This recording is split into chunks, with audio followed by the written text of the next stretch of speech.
Josh Barnes wants to know, if you were in the room, how would you have answered the question, what difference does it make? And I assume now that we're talking about the whole Hillary response to Benghazi. I think, look, this is a really important question. What difference does it make? And the difference is pretty simple. When you are the people out in the field, the veterans and the policemen and all the people who are risking their lives to protect civilians, they're all there voluntarily. They're all there voluntarily now. People, American citizens, sign up. A small number of them do sign up to protect the rest of us, and they are willing to put their lives on the line, and in many cases actually give their lives to protect the rest of us. And that is a sacred obligation. That's the only word for it. It's a sacred obligation. And in exchange for their willingness to put their one lives on the line, that's their only life they have. They don't have another one.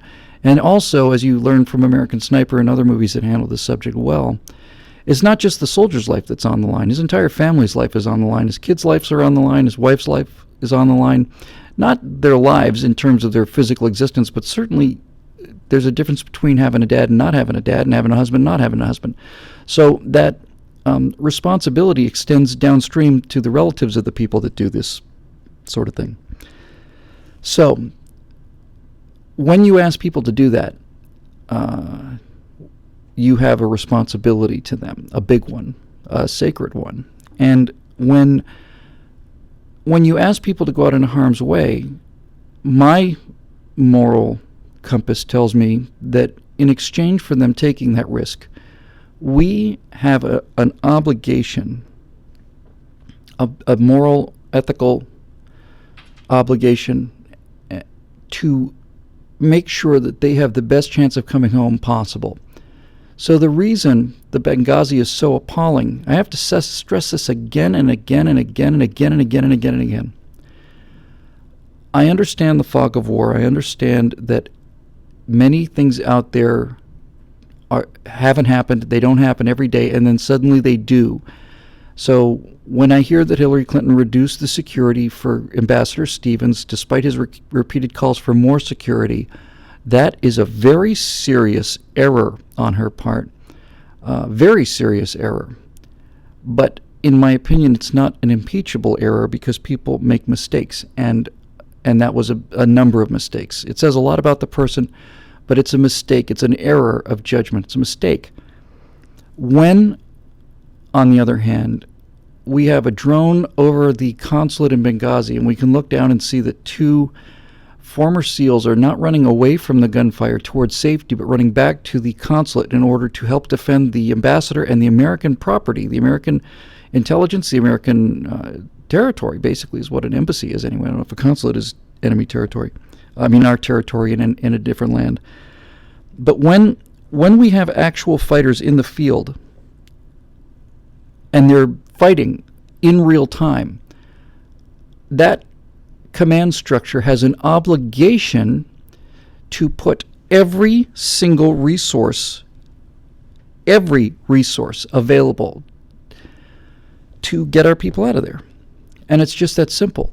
And for them to say, well, to immediately tell the Rapid Response Force to stand down is criminal. It's not just impeachable, it's criminal. You should go to jail for that.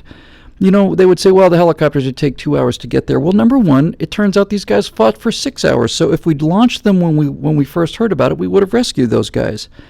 But even if we didn't, you still have to go. You don't know how long they're going to be fighting. You just don't know. As long as they're alive while they're alive, you have to send the cavalry, because we have cavalry, and to not send it is it's not just a crime. It's not just an impeachable offense. In my opinion, it is a mortal sin. It's a sin. It's a mortal sin against this idea of the obligation that these men have made. So that's why it matters. That's why what difference does it make is it's telling me that Hillary Clinton is utterly, utterly, utterly unfit to be commander-in-chief of this country or Secretary of State. Certainly Barack Obama was presumably part of the team that said stand down, although God knows who makes the decisions in the White House. But the fact is that Hillary Clinton and Barack Obama together were head-to-head on this issue. And we didn't go and rescue two men that were fighting for our country, fighting for their lives, on television in real time in front of their lives. And it's an unforgivable mortal sin by everything that I hold to be morality and decency and obligations of the government towards the people in the military. It's a mortal sin. It's not a trivial event. And it goes to character in a way that nothing else that these people have done ever goes to the character. It goes to the kind of people they are. And they're the kind of people who would say, basically, I would rather watch two of our soldiers or two of our civilian contractors, whatever you want to call them, I'd rather watch two Americans die, and plus the ambassador and another guy. So I'd rather watch 4 Americans die than risk my political career. I don't want people like that in the government. I don't want them in the government at all. I don't want them to have anything to do with control over my life. If that's how they make their decisions, if their decisions are based upon, well, we could send a rescue mission, but if it fails, it might look bad for us, we got a big election coming up, then those are not the people who should be commanding troops in the field.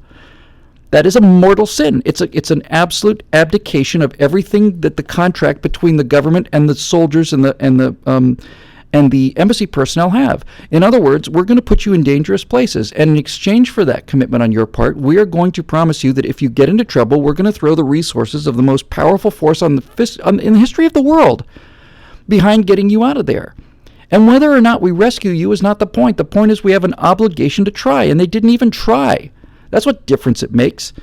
It basically says, Hillary, that your fat personal butt, not your personal survival, by the way. It says basically that your fat butt political career, and yours too, jug-eared narcissist from Chicago, is more important than the lives of 4 people, and it's not.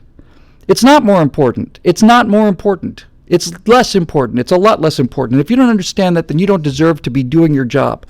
Now, if it turns out that the president had dedicated let's just say for the sake of the argument, let's just say that there are 2 men fighting for their lives, and I'm the president of the United States, and I authorize a response, and let's just say for the sake of the argument that 1,000 members of the response team are killed because the whole thing is a giant ambush. So now we've got 2,000 people killed instead of 2 people killed.